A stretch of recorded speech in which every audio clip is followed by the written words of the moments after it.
Hey, how's it going? I thought I'd kind of just make a brief little video just showing off everything I'm doing to get ready for the charity event, specifically the Mysterious Game of Crypticism product here, which is kind of like a big box set. This is like a super in production version of it that was sent to me early, so obviously the box that'll be in is much better than this. This is kind of like all taped together like that just to give they just wanted to give me something that it would all be in. And they also gave me two boxes. This one got kind of ripped, but then this one wasn't put together, but it's like pretty much perfect.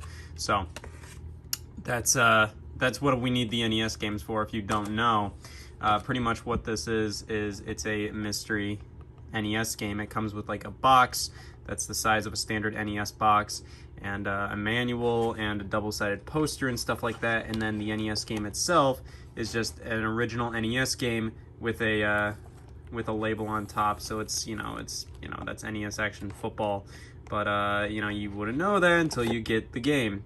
And some games might be pretty good, some games might be pretty bad. In fact, most of these games aren't going to be the greatest. But there's actually some decent ones in there. As you can see, there are some that are like actually worth something, or actually just like legitimately pretty okay titles, and that's kind of what matters here.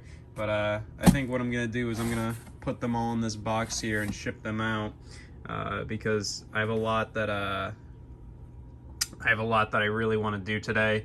It's like the last 2 weeks of the season for season 4 of Scott the Woz, and I have like 3 episodes that I want to do for the remainder of it, and I kind of want to just get a lot of work done on those today. But the problem is, I feel like I probably can't get a lot of work done if I have just a mess in my office or in my apartment.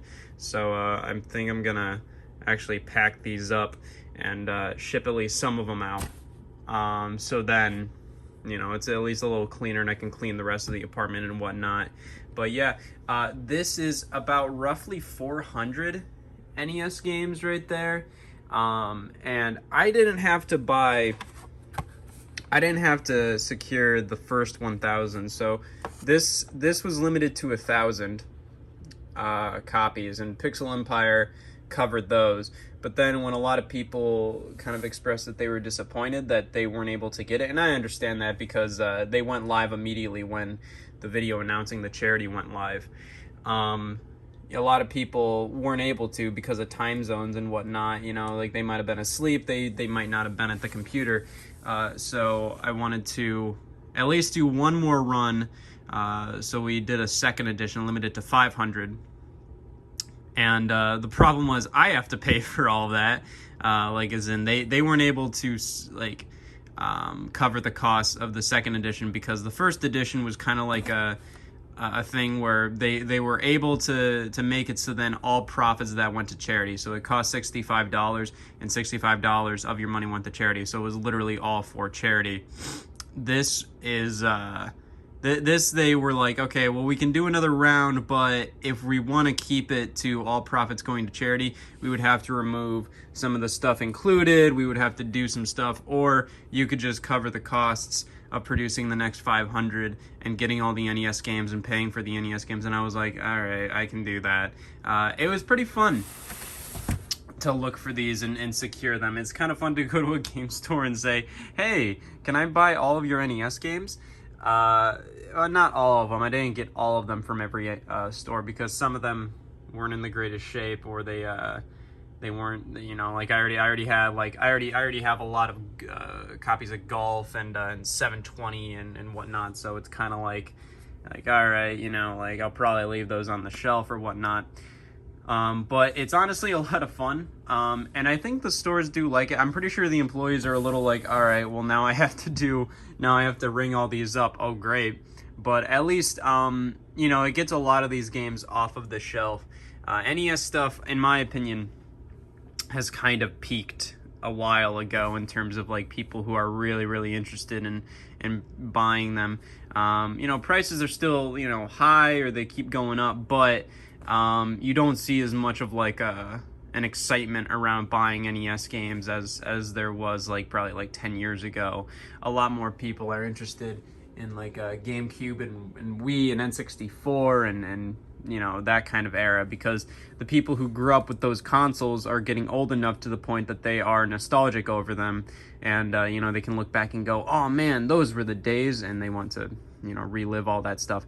NES stuff, like most of the people that would have gotten nostalgic over NES stuff and wants to rebuy all of it, they've already gotten nostalgic over it. That boom was a couple of years ago, probably like in 2010, but now so they were it feels like they were pretty okay with the idea that a lot of their NES stuff was going to be taken off the shelf, because like I said, I asked a lot of them and they were like, yeah, these NES stuff doesn't sell like crazy, like if there's a good quality thing, then it'll leave eventually, like a Zelda or a Mario, Mega Man, Castlevania, whatever, but it won't immediately be bought out, like it might sit there for at least like a day or two or a bit, but stuff like Mickey Mousecapade and even something like Double Dragon, probably, that like even a more popular title like that, that might be on the shelf for a bit longer than you'd expect. So it's cool that I was able to support some local game stores, but also buy like hundreds of NES games from them.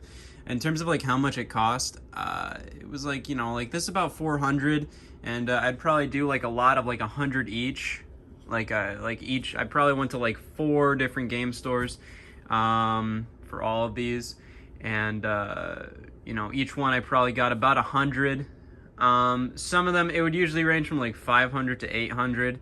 That's a lot of money, but it's also like it's for this, and it's also I do need to up my credit. I want to get a better credit score, so this gives me a wonderful excuse to use my credit card. But it's also for charity, which is also a nice bonus. Actually, I would consider the credit score thing to be a nice bonus, and the charity thing to be the main focus of it.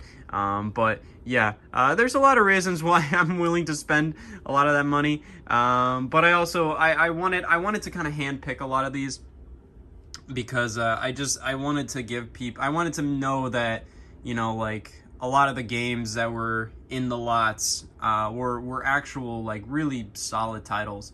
There's and like even then there's not like all amazing stuff. There's like Ghostbusters 2 there, and like Indiana Jones and the Temple of Doom, and Fester's Quest and whatnot, but at least those were like kind of like iconic games. Like there's like like there's something about a bad NES game. Even if you get a bad NES game, if it's something like Indiana Jones and the Temple of Doom, that's still pretty fun. That's still like pretty fun to get a bad NES game comparative to a really bad NES game that's incredibly common that you can get for $1. Something like whatever. Let's see. TNT Surf Design, kinda. Just like stuff like that. I'm trying to find like a specific one. Silent Service. I don't even know if that's a bad game, but it's literally everywhere. If you ever go to like an NES retro game store, they will have their walls will be lined with Silent Service copies.